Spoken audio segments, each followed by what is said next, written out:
आखिर हमारे देश में सुरक्षित है क्या चीज़? अभी जो आपने क्लिप देखी है, ये पश्चिम बंगाल, कोलकाता की है, जिसमें अभी कुछ समय पहले चुनाव कराए गए थे और वो मशीनें 400 मशीनें उस बिल्डिंग में रखी हुई थी, जिसमें आग लगकर और वो सब ध्वस्त हो गए। अभी कुछ दिन पहले हमारे देश का शिक्षा मंत्रालय कार्यालय में आग लग जाती है, उस तमाम वो कागजात सब ध्वस्त हो जाते हैं। अभी कुछ समय पहले देश का इतना बड़ा एग्जाम नीट का जो लीक हुआ था, उसकी सुरक्षा हम नहीं कर पाए, उसे सुरक्षित नहीं कर पाए, जो 22 लाख लोगों का भविष्य तय करता है।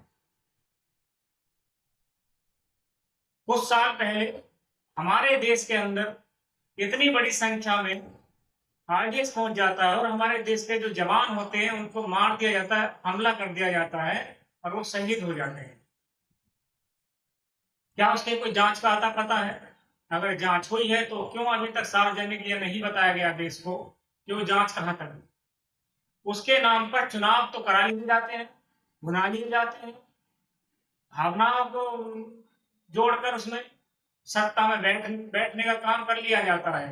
क्या उसकी जांच पर कोई काम हुआ या कोई जांच का पता लगा कि इतनी बड़ी संख्या में वो किस तरह वहां तक पहुंचा? क्या हमारे देश की एजेंसियां, जांच एजेंसियां इतनी कमजोर हो गई हैं या कमजोर कर दी गई हैं, जो अभी तक भी ये नहीं पता लगा पाए कि वो आरडीएक्स इतनी बड़ी संख्या में आया कैसे?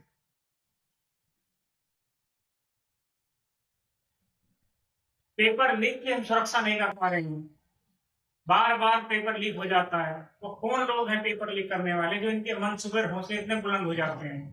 कार्रवाई सिर्फ दिखाने के लिए कराई जाती है, क्यों नहीं बताया? क्यों एनएसए लगाकर उन पर कार्रवाई नहीं करी जाती? क्यों देशद्रोह का मुकदमा नहीं चलाया जाता? जो बार बार इतना बड़ा पेपर लीक कराने का वो काम करते हैं। क्या सुरक्षित है? किन आधार पर, किन काम के आधार पर हम विश्व गुरु की तरफ बढ़ रहे हैं? किस आधार पर हम जो है विश्व गुरु बनने जा रहे हैं? किन कामों के आधार पर हम जो है डंका पीट रहे हैं विदेशों में?